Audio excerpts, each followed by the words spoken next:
இன்னைக்கு நாம என்ன பார்க்க போறோம்? கதை பார்க்க போறோம். உங்க எல்லாருக்கும் கதை பிடிக்குமா? வாங்க வாங்க, கதையின் பேர் என்ன தெரியுமா? குட்டி யானையும் அதன் குட்டி தும்பிக்கையும். என்னடா குட்டி யானையும் குட்டி தும்பிக்கைன்னு சொல்றேன்னு பாக்குறீங்களா? வாங்க குட்டீஸ்களா, கதை ரொம்ப சுவாரஸ்யமா இருக்கும். ஒரு அழகான காட்டுல ஒரு குட்டி யானை. அந்த யானையின் பேர் என்ன தெரியுமா? சின்னு. அந்த யானையின் பேர் என்ன? சின்னு.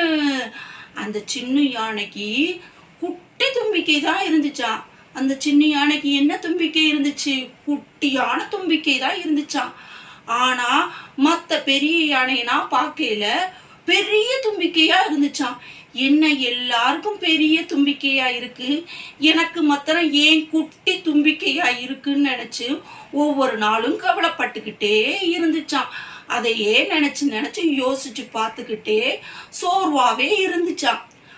அப்ப ஒரு நாள் ஒரு குட்டியான குகை இருந்துச்சான்.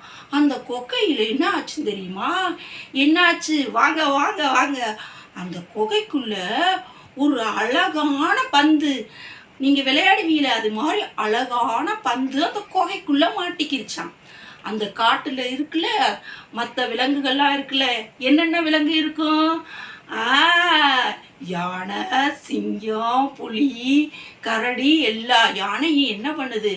போய் நம்ம அந்த பந்தை எடுத்துருவோம் அப்படின்னு சொல்லி முயற்சிக்குதான். அதுகளும் ட்ரை பண்ணுதுங்க, ஒவ்வொருவரா வந்து எடுக்கிறாங்களாம். ஆனா யாருனாலையும் அந்த பந்தை எடுக்கவே முடியல. எல்லா விலங்குகளும் கவலையோட இருந்துச்சான். எதேச்சியா அங்க இருந்து நம்ம சின்ன குட்டியான இருக்குல்ல, குட்டி தும்பிக்கை இருந்துச்சுல, அந்த குட்டி என்ன பண்ணிக்கிட்டு இருக்கீங்க எல்லாரும் அப்படின்னு அந்த அந்த விலங்குகிட்ட கேக்குதான். அப்ப எல்லாரும் சொல்றாங்களாம், நாங்க இந்த பந்தை எடுக்க முயற்சிக்கிறோம், எங்கனால எடுக்க முடியல, நீ ட்ரை பண்றியா அப்படின்னு சொல்லி கேக்குது. உடனே சின்ன யானை என்ன பண்ணுச்சு? சரி நான் முயற்சி பண்றேன், எடுக்க முடிஞ்சிச்சுன்னா எடுப்போம் அப்படின்னு சொல்லி போய் முயற்சிக்குதான். போன உடனேயே அதனோட குட்டி தும்பிக்கையை வச்சு அந்த பந்தை அழகா எடுத்து அங்க சுத்தி உள்ள விலங்குகள்கிட்ட காமிக்குதான். எல்லாரும் சந்தோஷமா, எப்படி நீ போன உடனே அந்த பந்தை எடுத்துட்ட அப்படின்னு சொல்லி அந்த குட்டி சின்ன யானைய பார்த்து எல்லாரும் பாராட்டுறாங்களாம். உடனே நம்ம யானை குட்டி தும்பிக்கையா இருந்தாலும் அவங்களுக்கு ஒரே சந்தோஷம், ஒரே குசியாகிட்டாங்க. உடனே ஆடி பாடி மகிழ்றாங்க. நம்மனால எல்லாருனாலையும் முடியாதது நம்ம எடுத்துட்டோமே அப்படின்னு சொல்லி ரொம்ப சந்தோஷமாயிட்டாங்க. இதுல இருந்து என்ன தெரியுது? நம்மனாலையும் முடியும், மற்ற யாரையும் குறை சொல்லக்கூடாது. எல்லாருக்கும் தனித்திறமை இருக்கும். ஒவ்வொருத்தவளுக்கும் கடவுள் என்ன கொடுத்துருப்பாரு? தனித்திறமை கொடுத்துருப்பாரு. அந்த தனித்திறமைய நம்ம கண்டுபிடிச்சு வாழ்க்கையில ஜெயிக்கணும். யாரையும் இழிவா பேசக்கூடாது, யாரையும் குறை சொல்லக்கூடாது.